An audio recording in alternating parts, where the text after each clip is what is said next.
जिल्हाधिकारी कार्यालय बॉम्ब न उडवून देण्याची धमकीचा मेल आज साताऱ्यात आलाय आणि बाहेरच्या राज्यातून हा मेल आल्याची प्राथमिक माहिती मिळते आणि त्यामुळेच आता जिल्हाधिकारी कार्यालय संपूर्ण मोकळं केलंय। या जिल्हाधिकारी कार्यालयातील कर्मचाऱ्यांना बाहेर काढण्यात आलेलं आहे आणि कसून चौकशी या कार्यालयात सुरू आहे।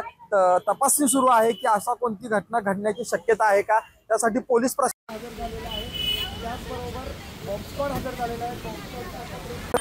जिल्हाधिकारी कार्यालयातील सर्व भाग पाहिलेला आहे, त्यामध्ये काही अनुचित घटना घडू नये यासाठी मोठ्या प्रमाणात सतर्क असल्याचं पोलीस प्रशासन दिसतंय।